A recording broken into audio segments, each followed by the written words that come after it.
আল্লাহর বান্দি কান্দে ডাকতে কয়, যুবক, মাত্র 10 মিনিট, আধা ঘন্টা, 1 ঘন্টার কারণে তুমি আমার সঙ্গে গুনাহে লিপ্ত হইবা, কিন্তু এই দুনিয়া তো দুনিয়া নয়।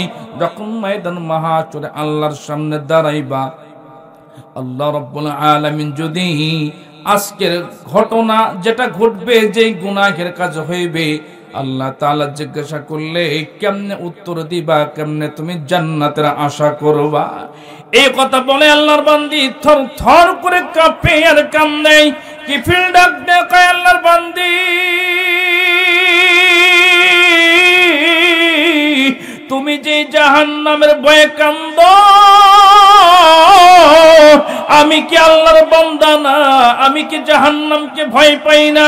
তুমি যেহেতু পর্দানিশিনা আবেদা মহিলা, আমি এই মুহূর্তে তোমাকে সামনে রেখে সাক্ষী বানায়া তওবা করলাম, আমি তোমার সঙ্গে জিনাহে লিপ্ত হব না। চিৎকার দিয়া কোন সুবহানাল্লাহ। আমার ভাইয়েরা, আমার বন্ধুগণ, আল্লাহর বান্দা ডাক দেখায়, আল্লাহর বান্দি, এমন একটা পরিস্থিতি, আমি তোমার সঙ্গে এই মুহূর্তে জেনায় লিপ্ত হলে দুনিয়ার কেউ দেখবে না, কেউ বাধা দিবে না। আমিও অর্ধ উলঙ্গ হয়েছি, তুমিও উলঙ্গ হয়েছ, দরজা বন্ধ। ইচ্ছা করলে আমার মনের খারাপ খায়সাত মিটাইতে পারে, কিন্তু আল্লাহর ভয় আমার দিলেও আছে। তবে তোমার কাছে আমার অনুরোধ হইল, দুনিয়ার সবাই জানে আমি কিফিল খারাপ, দুনিয়ার সবাই জানে আমি কিফিল হলো জুলুমকারী, কিন্তু তোমাকে সাক্ষী বানায় দিলাম। তুমি দোয়ার মধ্যে আল্লাহকে বলবা, আল্লাহ, আমি কিফিলের ব্যাপারে আল্লাহকে ডাক দে, বলবা, মাওলা রে, আমি পর্দা নিশিনা আবেদা সালেহা, আমি তোমার পর্দা নিশিনা, তোমার খাস বান্দে হইয়া আমি তোমার কাছে প্রস্তাব রাখতেছি, মাওলা রে, তোমার বান্দা কিফিল আমার সঙ্গে জিনাহের গুনাহে লিপ্ত হয় নাই। জোরে কর মারহাবা। এই ব্যক্তির কাছে আল্লাহর একজন বান্দি আবেদা সালেহা নেককারিনী একজন আল্লাহর বান্দি আসছেন কিছু টাকা ধার নেওয়ার জন্য। ইমানদার মুসলমান অপর মুসলমান ভাইয়ের হাজত পূরণ করবে। বাংদাল্লাযী ইয়াকরিদুল্লাহ কারদান হাসানা, কর্দায়ে হাসানার মাধ্যমে ইমানদার মুসলমান এক মুসলমান অপর মুসলমানের হাজত মিটাবে। কিন্তু হাওলাত দেওয়ার সময় একেবারে ধরে পাও ধরে চায়, আর হাওলাতের টাকা যখন ফেরত নিতে যাওয়া হয়, ঘুরে ওই মালিকে যায় ওই লোকের পাও ধরা লাগে। কথা ঠিক নেবে, ঠিক বলেন?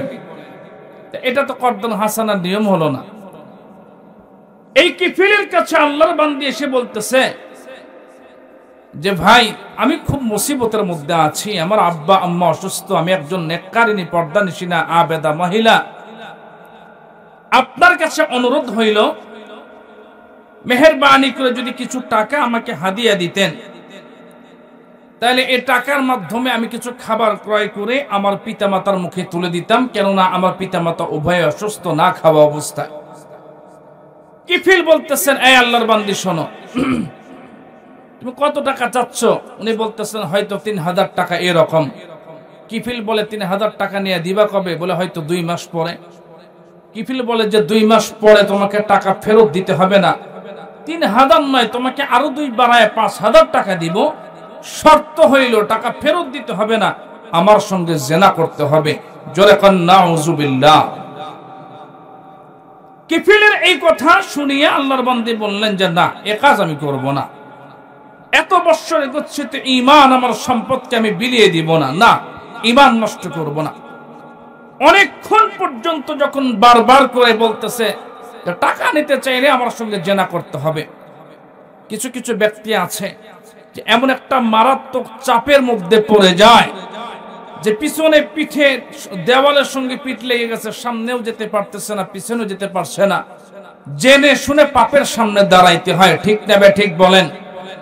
আমার ভাইয়েরা, আল্লাহর বান্দি শেষ মুহূর্তে বুঝে শুনে বলতেছেন যে, ভাই, আগে টাকাটা দেন, আগামীকালকে দুপুর বেলা হয়তো আমি আপনার সামনে আসবো, আপনার চাহিদা মিটায়ের, অসুবিধা নাই, আগে টাকা দেন। মুহতারাম হাজিরিন, কিতাবে আসছে যে কিফিল 5000 টাকা আল্লাহর বান্দিকে দিয়েছেন, উনি বাড়িতে গেছেন। প্রয়োজনীয় খাদ্য সামগ্রী কিনে বাপ মাকে দিচ্ছেন। বাপ মা খাদ্যগুলা নেওয়ার পরে বলতেছে, মা রে তুমি এই খাদ্য কানা কোথায় পাইলা, টাকা কোথায় পাইলা? আল্লাহর বান্দি বলেন, মা এই ওয়াকিয়া, এই ঘটনা। বাপ মা বলতেছেন, মা রে তুমি জীবন দিতে আমরা মরে যাইতাম, কিন্তু ঈমান কেন বিক্রির জন্য তুমি গেলা? আল্লাহর বান্দি তো কিংকর্তব্য বিমূঢ় হয়ে গেছে। শেষ পর্যন্ত আল্লাহর বান্দি পরের দিন দুপুর বেলায় ওই কিফিল পাপিষ্ট জুলুমকারীর বাড়িতে গেছেন। ঘরের মধ্যে প্রবেশ করার পরে কিফিল বলতেছে, আসছো তাইলে? বলে হ্যাঁ।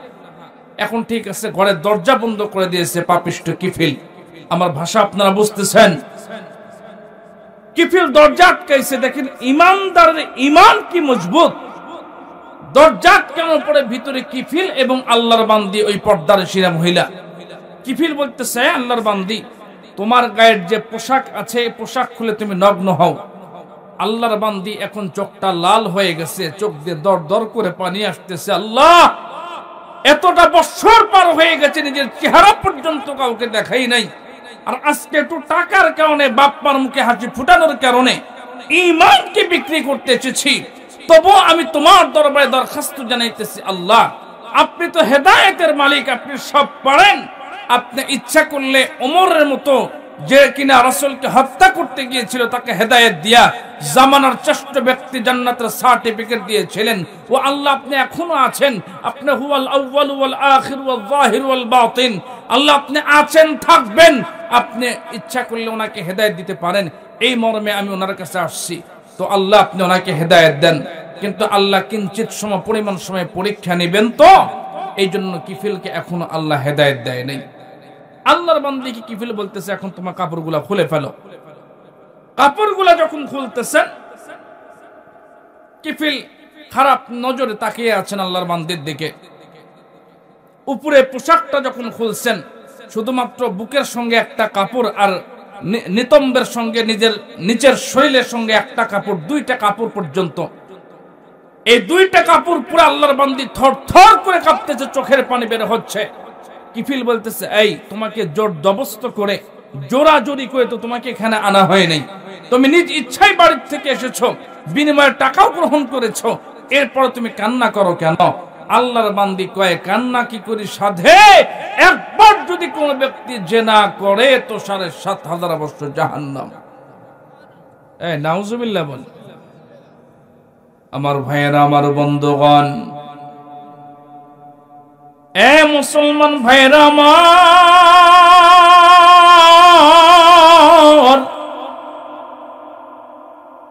কিফিল ডাক দিয়া কয়, আল্লাহর বান্দি আমি আপনাকে জোর জবরদস্ত করে জুলুম করে আনি নাই। আপনি নিজের ইচ্ছায় এসেছেন আমার সঙ্গে জিনা করার জন্য, বিনিময়ে ৫,০০০ টাকা আপনি নিয়েছেন। আল্লাহর বান্দি ডাক দেখো, আল্লাহর বান্দা কিফিল সব ঠিক আছে, যখন গুনাহের প্রতি আমার নজর চলে যায়, আমার আল্লাহ রাব্বুল আলামিন জিনাকে ফাহিশা বলেছেন, ওয়ালা তাকরাবুজ জিনা ইন্নাহু কানা ফাহিশা। এই গুনাহটা যদি আমি করি, ইচ্ছায় হোক অনিচ্ছায় হোক, বুঝে হোক না বুঝে হোক, একবার কোন ব্যক্তি জিনা করলে ৭,৫০০ বছর জাহান্নাম। জোরে কর নাউযুবিল্লাহ। আল্লাহর বান্দি কান্দে ডাকতে কয়, যুবক মাত্র ১০ মিনিট, আধা ঘন্টা, ১ ঘন্টার কারণে তুমি আমার সঙ্গে গুনাহে লিপ্ত হইবা, কিন্তু এই দুনিয়া তো দুনিয়া নয়। যখন ময়দান মাহশরে আল্লাহর সামনে দাঁড়াইবা, আল্লাহ রাব্বুল আলামিন যদি আজকের ঘটনা যেটা ঘটবে, যে গুনাহের কাজ হইবে, আল্লাহ তাআলা জিজ্ঞাসা করলে কেমনে উত্তর দিবা, কেমনে তুমি জান্নাতের আশা করবা? এই কথা বলে আল্লাহর বান্দি থর থর করে কাঁপে আর কান্দে। কিফিল ডাক দেখে, আল্লাহর বান্দি তুমি যে জাহান্নামের ভয়ে কান্দো, আমি কি আল্লাহর বান্দা না? আমি কি জাহান্নামকে ভয় পাই না? তুমি যেহেতু পর্দানিশিনা আবেদা মহিলা, আমি এই মুহূর্তে তোমাকে সামনে রেখে সাক্ষী বানায়া তওবা করলাম, আমি তোমার সঙ্গে জিনাহে লিপ্ত হব না। চিৎকার দিয়া করুন সুবহানাল্লাহ। আমার ভাইয়েরা, আমার বন্ধুগণ, আল্লাহর বান্দা ডাক দেয়, আল্লাহর বান্দি, এমন একটা পরিস্থিতি, আমি তোমার সঙ্গে এই মুহূর্তে জেনায় লিপ্ত হলে দুনিয়ার কেউ দেখবে না, কেউ বাধা দিবে না। আমিও অর্ধ উলঙ্গ হয়েছি, তুমিও উলঙ্গ হয়েছ, দরজা বন্ধ। ইচ্ছা করলে আমার মনের খারাপ খায়সাত মিটাইতে পারে, কিন্তু আল্লাহর ভয় আমার দিলেও আছে। তবে তোমার কাছে আমার অনুরোধ হইল, দুনিয়ার সবাই জানে আমি কি ফিল খারাপ, দুনিয়ার সবাই জানে আমি কি ফিল হলো জুলুমকারী, কিন্তু তোমাকে সাক্ষী বানায় দিলাম। তুমি দোয়ার মধ্যে আল্লাহকে বলবা, আল্লাহ আমি কি ফিলের ব্যাপারে আল্লাহকে ডাক দে বলবা, মাওলা রে আমি পর্দা নিশিনা আবেদা সালেহা, আমি তোমার পর্দা নিশিনা তোমার খাস বান্দে হইয়া আমি তোমার কাছে প্রস্তাব রাখতেছি, মাওলা রে তোমার বান্দা কি ফিল আমার সঙ্গে জেনাহের গুনায় লিপ্ত হয় নাই। জোরে কর মারহাবা। আমার ভাইয়েরা, আমার বন্ধুগণ, আল্লাহর বান্দা কি ফিল কান্দে, ডাক দেয় আল্লাহর বান্দি, আর দেরি করার দরকার নাই, তুমি আমার বাড়ির থেকে চলে যাও। লম্বা কথা সংক্ষিপ্ত করে বলতেছি বাবা, আল্লাহর বান্দি তারা ঘরের থেকে বাহির হইয়া যখন নিজের এলাকাতে চলে যায়, নিজের ঘরের মধ্যে চলে যাই, কিপিল দরজাটা খুলে আমার ভাইরা সুন্দর করে ওযু ইস্তেনজার হাজ সে, রাতের গভীর হয়, সবাই ঘুমায়, কিন্তু কিফিলের চোখে ঘুম নাই। কিফিল যায় নামাজের মুসাল্লা বিছায়া ডাক দেখায়, আল্লাহ রে আমি এমন একটা মুহূর্তের মধ্যে পড়ে গেছিলাম, আমি ইচ্ছা করলে জিনা করতে পারতাম, আমি ইচ্ছা করলে তোমার বান্দির ইজ্জতকে লুণ্ঠন করতে পারতাম, গুনাহে আসক্ত হতে পারতাম, কিন্তু তোমার ভয়ে আল্লাহর বান্দাকে বাঁচানোর জন্য আমি গুনাহে লিপ্ত হই নাই। আল্লাহ মেহেরবানি করে তুমি আমাকে মাফ করে দাও। বান পানে তুমি সবচেয়ে প্রিয় আল্লাহ, আল্লাহ তুমি অদ্বিতীয়, আল্লাহ তুমি অতুলনীয়, আল্লাহ সৃষ্টি তোমার এই পৃথিবীতে, তুমি তো বিরাজমান সবার কাছে, সৃষ্টি তোমার এই পৃথিবীতে, তুমি তো বিরাজমান সবার তরে। এই বিশ্বাস নিয়ে সারাটি জীবন চলতে পারে যেন তোমার পথে, তোমার পথে চলতে গিয়ে, তোমার পথে চলতে গিয়ে বাধা যদি আসে পার করে দিও। আল্লাহ বলেন, আল্লাহ তুমি অদ্বিতীয়, আল্লাহ তুমি অতুলনীয়, আল্লাহ লা ইলাহা।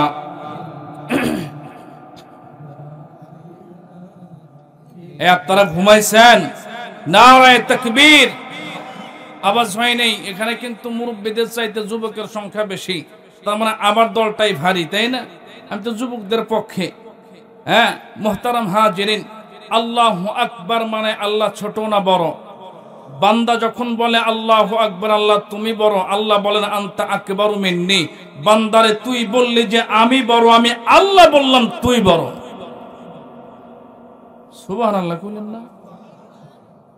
আল্লাহ যদি তার নেক জবান থেকে, রহমতওয়ালা জবান থেকে বলে বান্দা তুই বড়, সারা দুনিয়ার সম্মান তার জন্য অপেক্ষামান। মুহতারাম হাজিরিন, এখন তাকবীরের ধ্বনি হবে। দেখি নাদো সৈয়দপুর এলাকার কণ্ঠে, মানুষের কণ্ঠে আল্লাহু আকবরের ধ্বনি কেমন হয়। তাকবীরের আওয়াজ আকাশ বাতাস তোলবার করে ইনশাআল্লাহ এই জমিন থেকে আসমান বরাবর আওয়াজকে পৌঁছানোর জন্য জবানের সবটুকুন আওয়াজ রবকে শোনাইতে রাজি আছেন আপনারা? সবাই কয় না রাজি আছেন? আচ্ছা, দেখা দেখ এখন তাকবীর হবে, কেউ জবান বন্ধ রাখবেন না। জবান দিয়েছেন কে? জিহ্বা দিয়েছেন কে? আল্লাহ ইচ্ছা করলে সব থাকবে, কিন্তু বাকশক্তি কেড়ে নিতে পারেন কে? আল্লাহ। এখন তাকবীর হবে, দেখা দেয়। নারায়ে তাকবীর, লিল্লাহি তাকবীর। আল কোরআনের আলো, আল হাদিসের আলো, কোরআন হাদিস যেখানে আওয়াজ হয় নাই, আলেম ওলামা যেখানে, 20 লাইন যেখানে। আপনারা খুব চালাক বাবা, তাকবীরের সংখ্যা বেশি, হুজুর মাঝখানে মার দিব। আমি কেন বললাম? আপনারা রাগ করতেছেন আমার ভাইরা। আজ থেকে 1.5 যুগ 2 যুগ, আপনাদের এলাকায় কি 20 লাইন আছে? তাহলে গজবে এলাকায় আসছে। আজ থেকে 1.5 যুগ আগে কিন্তু আমাদের এই এলাকা পর্যন্ত 20 লাইন ছিল না। কথা ঠিক না ব্যাঠিক বলেন? আপনারা খেয়াল করলে বুঝতে পারবেন, আপনাদের এই এলাকা সহ বিভিন্ন এলাকার ভিতরে, গ্রাম্য অঞ্চলের ভিতরে আমরা ছোট্টবেলায় যখন মক্তবে যাইতাম, এই কোরআন শরীফগুলা বুকের সঙ্গে নিয়ে এই গ্রামের ঘরের ভিতর দিয়া, এলাকার ঘরের সঙ্গে ঘর মাঝখান দিয়ে যখন আমরা মক্তবে যাইতাম, প্রত্যেকটা ঘর থেকে গুনগুন গুনগুন আওয়াজে কোরআন তেলাওয়াতের সুর আসতো। ঠিক না ঠিক বলেন? এই মুরব্বিয়া ঠিক না ঠিক বলেন? প্রত্যেক ঘরের শ্বশুরদের নিয়ম ছিল। এখন তো শ্বশুরদের সম্মান বৌমাদের কাছে নাই, আছে নাই?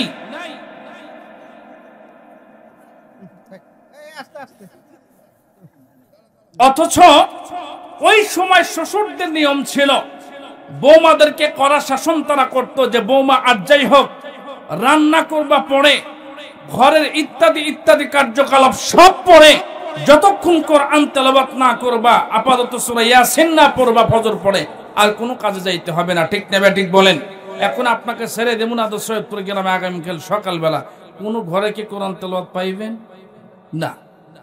আপনি যদি এলাকার মধ্যে দিয়ে আপনি প্রবেশ করেন, এমনও মুসলমানদের ঘর আছে যে ঘরের ভিতর থেকে ঠুং ঠুং আওয়াজ দিয়া ওই যে ঢাক ঢোলের আওয়াজ আসবে, হিন্দুত্ববাদের হিন্দুদের তন্ত্র মন্ত্রের আওয়াজগুলো আসবে। আপনি আইডিয়াই করতে পারবেন না অপরিচিত এলাকায় গেলে যে এই ব্যক্তির বাড়িটা মুসলমানের বাড়ি নাকি হিন্দুর বাড়ি, তফাৎ আপনি করতে পারবেন না। ঠিক না ঠিক বলেন? দেখবেন যে রাতের বেলা স্টার জলসা, জি বাংলা, জি প্লাস ইত্যাদি ইত্যাদি দেখে, রাতের বেলা কোন ক্রমে যদি মানে বাদ যায়, দিনের বেলা সকাল থেকে কাজ আদায় করে। ঠিক না ঠিক বলেন? আমার ভাইয়েরা, আমার বন্ধুগণ, দেখবেন যে ঘরের সাইড দিয়ে যাবেন, ওখান থেকে আওয়াজ আসবে, সর্ব মঙ্গলা মঙ্গলে শিব সরবন্ন সাদিতে নারায়ণ নমস্তুতে ওম নমঃ শিবায় নমঃ ওম শান্তি ওম শান্তি নাই শান্তি। ঠিক না ঠিক বলেন? এরকম আওয়াজ যদি কোনো মুসলমানদের ঘর থেকে আসে, আপনি কেমনে আইডিয়া করবেন এটা কার ঘর? মুহতারাম হাজিরিন, তো সারা দুনিয়া জুড়ে আমি যেটা খেয়াল করেছি, ভারত আমাদের বন্ধুপ্রীতি দেশ, এতে সন্দেহ নাই। তবে আমি বলতে চাই, ভারত থেকে আমদানিকৃত 37টা চ্যানেল যেদিন থেকে বাংলার জমিনে ঢুকেছে, মা বোন সহ যুব সমাজের ঈমান হরণ করার জন্য, শুধুমাত্র কেবলমাত্র একমাত্র মুসলমান মা বোনদেরকে ঘর থেকে রাস্তা পর্যন্ত আনার জন্য এই 37টা চ্যানেল ইন্ডিয়া চাপায় দেওয়ার কারণেই হয়েছে। কথা কোন ঠিক নেবে? ঠিক। আমার ভাইরা, সমাজটাও তো এরকম, যে ঘরে টিভি আছে ওই ঘরে শান্তি আছে, যে ঘরে টিভি নেই ও ঘরে শান্তি নেই, অশান্তি। ওই যে অমুকের স্ত্রীগুলা বলে যে অমুক বউ বাচ্চাদের টিভি কিনে দিচ্ছে, অমুক কিনছে তমুক কিনছে, তোমার ঘরে শান্তি পাইলাম না, তুমি একটা টিভি কিনে দিলে না, অন্যের বাড়িতে টিভি দেখা লাগে। আমি কি অবাস্তব কথা বলছি? আমার ভাইয়েরা, আমার বন্ধুগণ, তো বর্তমান সময়ে আমি যদি এখন প্রশ্ন করি, ও নাদু সৈয়দপুরে মুসলমান বলেন, বর্তমান সময়ে বউয়ের হুকুমে মানে স্বামী চলে না স্বামীর হুকুমে বউ চলে? কি উত্তর দিবেন বলেন? আসল কথা কেউ বলে না, সময় বুঝে তাল বাহানা।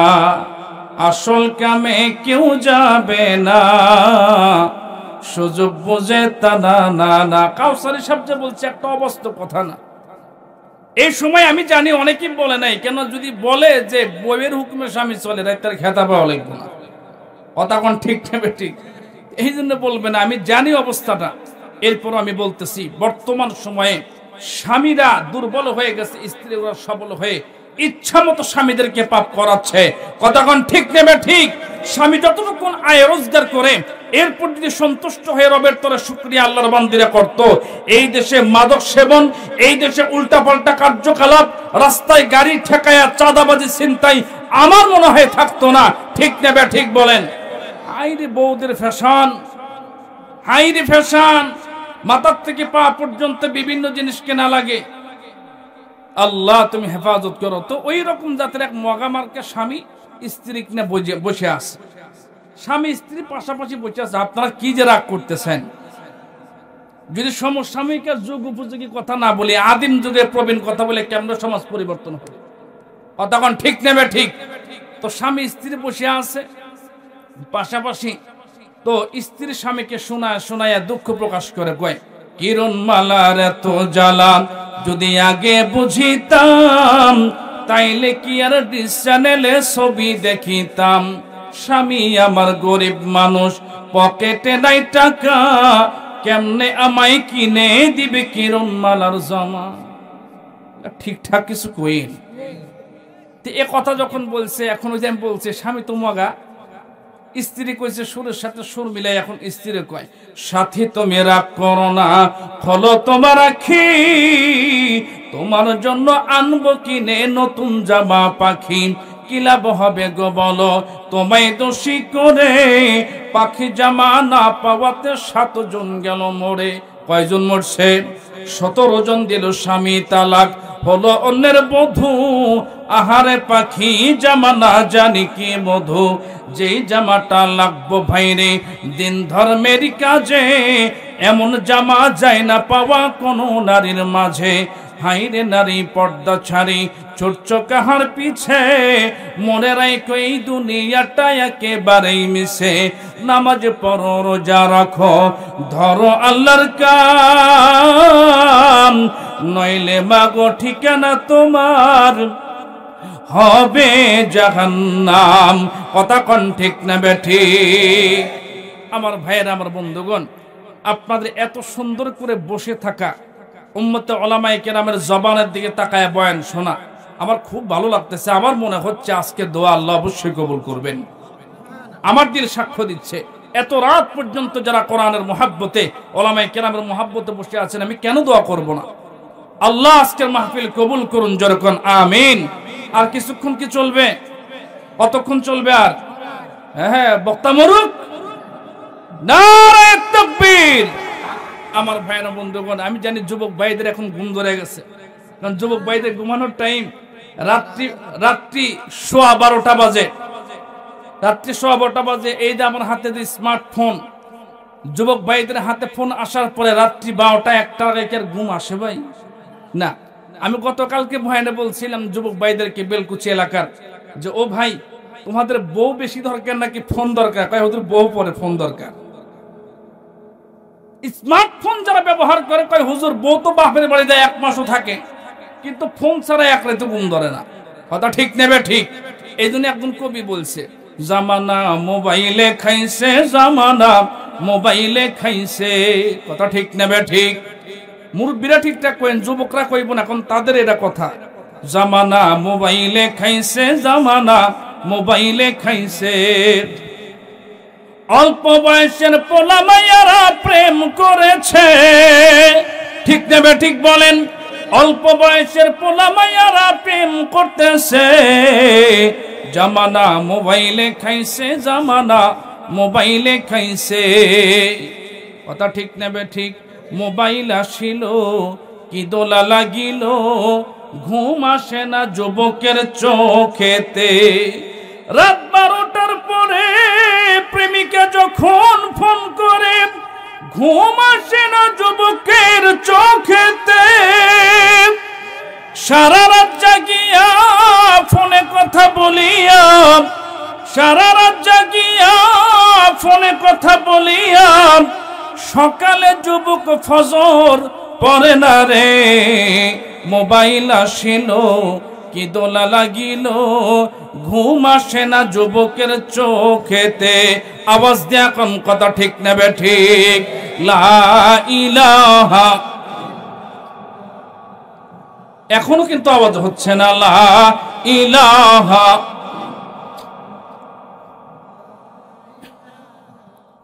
হলে পাখি উড়ে যেতাম ওই নূরে মদিনায়, হলে পাখি উড়ে যেতাম ওই নূরে মদিনায়, হলে পাখি উড়ে যেতাম ওই নূরে মদিনায়, হলে পাখি উড়ে যেতাম ওই নূরে মদিনায়, হলে পাখি উড়ে যেতাম ওই নূরে মদিনায়। মদিনার নাম শুনলে দিল হয় যে উজালা, দিল হয় যে উজালা, দিল হয় যে উজালা। পাগল মন আমার বারে বারে যাই যেতে সেথায়, হলে পাখি উড়ে যেতাম ওই নূরে মদিনায়, হলে পাখি উড়ে যেতাম ওই নূরে মদিনায়। লা ইলাহা, লা ইলাহা ইল্লাল্লাহু মুহাম্মাদুর রাসূলুল্লাহ সাল্লাল্লাহু আলাইহি ওয়াসাল্লাম। আমার ভাইরা রে, আমার বন্ধুগণ, আর লম্বা চওড়া কথা আমি আপনাদের সামনে বলে মূল্যবান সময় নষ্ট করব না। বাবা গো, রাতের অন্ধকারে আল্লাহর বান্দা কিফিল ওই মাজলুম, জুলুমকারী মাজলুমদের বদদোয়ায় যিনি জুলুমকারী হয়েছেন, এই ব্যক্তি কিফিল রাতের অন্ধকারে যাই নামাজের মুসাল্লা বিছায় আল্লাহকে ডাক দেখায়, মালিক আমি যত গুনাহ করছি তোমার রহমতের দরিয়ার চাইতে বেশি গুনাহ করি না। আয় মালিক, আয় আল্লাহ যত গুনাহ করছি রে মালিক, তুমি তো বলেছো তুমি নাকি গফুরুর রহিম, বান্দারা নাকি গুনাহ মাফ করবা, তুমি ক্ষমাশীল প্রভু। আল্লাহ গো, যত গুনাহ করেছি মেহেরবানি করে জিন্দেগীর तमाम গুনাহ মাফ করে দাও। জোরে কোন সুবহানাল্লাহ। আমার আল্লাহ ডাক দেয়, জিবরাইল, আমি আল্লাহ নিজে ঘোষণা দিয়েছি, জিবরাইল আমার বান্দা যখন আমি আল্লাহর দিকে দিলকে জারি করিয়া যখন আমি আল্লাহকে বলবে, আল্লাহ তুমি আমার রব, মেহেরবানি করে আমার तमाम গুনাহ মাফ করে দাও, আমি আল্লাহ বলে দিলাম বান্দা আকাশের মেঘের পরিমাণ, জমিনের বালু পরিমাণ যদি বান্দা গুনাহ করে, দুনিয়ার तमाम পৃথিবীর সামনেও যদি অপরাধী হয়ে যায়, আমি আল্লাহ ঘোষণা দিলাম বান্দার तमाम জিন্দেগীর গুনাহ খাতা আমি আল্লাহ মাফ করে দিব। সবাই কিন্তু সুবহানাল্লাহ কোন নাই? জোরে কোন সুবহানাল্লাহ। আমার ভাইয়েরা, আমার বন্ধুগণ, হায়াতের মালিক কে? মৌতের মালিক কে? আমার ভাইয়েরা, আমার বন্ধুগণ, এইবার কিফিল কান্নাকাটি করতে করতে আমার ভাইয়েরা রে, কিফিল অসুস্থ হয়ে যায়। মাত্র কয়েক মিনিটের ভিতরে আল্লাহর বান্দা কিফিল জায়নামাজে মারা যায়। আমার ভাইয়েরা, আমার বন্ধুগণ, লম্বা কথা আমি তাড়াতাড়ি করে শেষ করছি। বাবা কিফিল ইন্তেকাল করার পরের দিন তার আওলাদ আহবাব যারা আছেন ঘরের মধ্যে প্রবেশ করে দেখলেন ঘরের মধ্যে কিফিলের লাশটা পড়ে আছে। আমার মুসলমান বাবাজিরা, লাশটা দেখে আপনজনেরা কান্দে, ডাক ডাক এলাকার মানুষ, আমাদের মোহাব্বতের সন্তান, মোহাব্বতের ভাই কিফিল তো মারা গেছেন, ইন্তেকাল করেছেন। মেহেরবানি করে তোমরা আসো, আজকে দুপুরবেলা বাদ জোহর তার জানাজা হবে, তোমরা জানাজায় আসবা। আমাদের এলাকায় মানুষ মারা গেলে মাইকের মধ্যে এলান হয় অমুকের সন্তান অমুক এই টাইমে মারা গেছে, ইন্না লিল্লাহি ওয়া ইন্না ইলাইহি রাজিউন। ঠিক না ঠিক বলেন? আমার ভাইয়ের এলান হওয়ার সঙ্গে সঙ্গে কিতাবের লেখক লেখেন এলাকার মানুষ ইন্না লিল্লাহি বলা তো দরকার নাই, সবার জবান থেকে তারা আওয়াজ দিয়েছে আলহামদুলিল্লাহ। কেননা এলাকার মধ্যে মারাত্মক জুলুমকারী বিদায় হয়ে গেছে। এর মাধ্যমে কোনো ব্যক্তি ভালো ব্যবহার পায় নাই, এর কাছ থেকে কোনো ব্যক্তি ধার দেনা পায় নাই, এর কাছ থেকে ভালো কিছু আশা করতে পারে নাই। মারাত্মক জুলুমকারী কাফের মৃত্যু হয়েছে, সবাই আলহামদুলিল্লাহ পড়ছে। নির্দিষ্ট জানাজার টাইম হয়ে গেছে, খোদার কসম হাতে গোনা কয়েকজন ব্যক্তি তার আপনজন ব্যতীত মহল্লার প্রতিবেশীর ব্যক্তিরা পর্যন্ত জানাজার ময়দানে তারা যায় নাই। আমার ভাইয়েরা গভীর মনোযোগ, জানাজার নির্দিষ্ট টাইমে ইমাম সাহেব মাইকের মধ্যে আওয়াজ দিয়ে বলতেছেন, এই এলাকার মানুষ, যেহেতু কিফিল মৃত্যুবরণ করেছে, নির্দিষ্ট জানাজার টাইম হয়ে গেছে, আপনারা কেন আসতেছেন না জানাজার নামাজে? তাড়াতাড়ি আসেন। বারবার করে যখন আসতে বলতেছে কিন্তু কেউ আসে না। আমার আল্লাহ রাব্বুল আলামিনের রহমতের দরজায় জোশ লেগে যায়। আমার আল্লাহ ডাক দেয়, জিবরিল, এলাকার সবাই জানে কিফিল খারাপ, তারা খারাপের খবরটা জানে, কিন্তু কিফিল যে গত রাতে মারা গেছে ও আর খারাপ নয় রে। রাতের শেষ মুহূর্তে আমি আল্লাহর কাছে তওবা করেছে গুনাহ মাফ চাওয়ার জন্য। আমি আল্লাহ তো হুয়াল গফুরুর রহিম, আমি আল্লাহ তো বান্দাকে মাফ করার জন্য আমি গফুরুর রহিম। ও জিবরাইল বলে দাও, তুমি আওয়াজ দিয়া तमाम পৃথিবীর মানুষকে জানায় দাও, কিফিলকে আমি আল্লাহ রাব্বুল আলামিন মাফ করে দিলাম। সবাই কিন্তু সুবহানাল্লাহ কোন নাই, জোরে কোন সুবহানাল্লাহ। আমার ভাইয়েরা, আমার বন্ধুগণ, কিতাবে বলছে কিফিলের লাশটা যখন জানাজার ময়দানে রাখা হয়, মানুষজন যখন আসতেছে না, হঠাৎ করে আল্লাহ রাব্বুল আলামিন কুদরতি ভাবে এমন কুদরত দুনিয়ার মানুষ দেখে নাই, যে কুদরতে আল্লাহ রাব্বুল আলামিন দুল্লার ওই অবুজ বাচ্চাকে দিয়া ইউসুফ পয়গম্বরের সতীত্বের সাক্ষ্য দিয়েছিলেন। যেই কুদরতের মাধ্যমে বনি ইসরাইলের আল্লাহর একজন ওলি জুরাইস রাহমাতুল্লাহি আলাইহির, আমার ভাইয়েরা, আমার বন্ধুগণ, তিনি যে ভালো ব্যক্তি, ভালো আল্লাহর ওলি, এই প্রমাণটা নেবার জন্য, বিপদ থেকে মুক্তি করার জন্য, আমার ভাইয়েরা, মায়ের পেটের 8 মাসের বাচ্চা এখনো দুনিয়াতে আসে নাই, অদ্ভুত আওয়াজ দিয়ে আল্লাহ প্রমাণ করেছেন।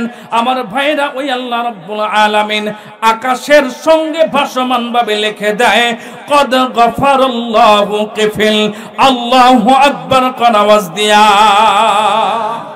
এলাকার মানুষ আশ্চর্য হয়ে যায়, মরে মরে রাস্তার ধারে ধারে তারা আলাপ করে, কিফিলের জানাজায় কেউ যাব না, তোমরাও কেউ যাও না, ব্যক্তি ভালো না খারাপ, ও তো জুলুমকারী, মাজলুমের বরদোয়া ওর কাছে আসে, এর জানাজায় যাওয়া যাবে না, কেউ জানাজার মধ্যে তোমরা যাইবে না পরামর্শ করে।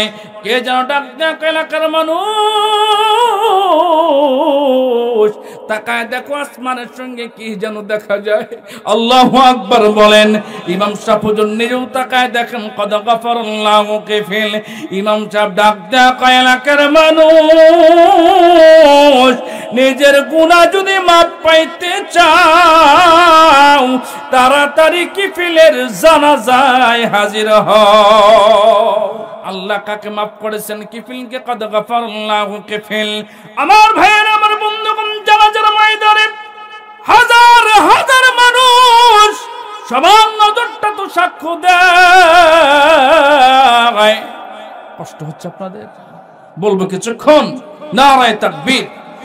হাজার হাজার মানুষ জানাজার ময়দানে কিফিলের জানাজার লাশের সামনে আমার ভাইরা ইমাম সাহেব দাঁড়ায় বলতেছেন, ও এলাকার মানুষ, আমি আপনাদের সামনে বলতে চাই, আমি নিজেও বুঝতেছি না, আমরা তো নিজের চোখে দেখেছি কিফিল এমন কোন গুনাহের কার্যকলাপ নাই যেই গুনাহ করে নাই। এ তো জেনা করেছে, মিথ্যা কথা বলেছে, উল্টা পাল্টা কার্যকলাপ করেছে, এমন কোন গুনাহ নাই যে গুনাহ করে নাই। কিন্তু কেমনে আল্লাহ রাব্বুল আলামিন এই কিফিলকে মাফ করে দিল?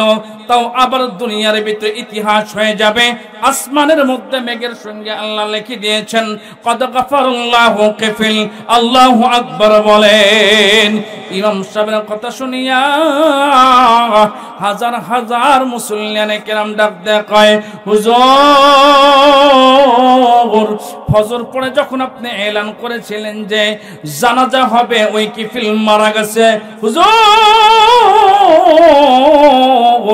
মৃত্যুর খবর আমরা সবাই শুনেছিলাম, কিন্তু এই ব্যক্তিটা যেহেতু খারাপ বদখস্ত তোমালা, এর জানাজায় কেমনে যাব, কি জন্য যাব? আল্লাহ রাব্বুল আলামিন থেকে মাফ করবে না। ওই একটা মাত্র খেয়াল করে জানাজার ময়দানে আমরা আসতে চাই নাই, কিন্তু আল্লাহ কেমনে লিখে দিল কদ গফারাল্লাহুল কিফিল। এটা কেমন করে সম্ভব? আল্লাহ রাব্বুল আলামিন নিজেই ফয়সালা দিয়ে দিবেন যে কেমন করে আল্লাহ কিফিলকে মাফ করে দিয়েছেন। শুনতে চান আপনারা?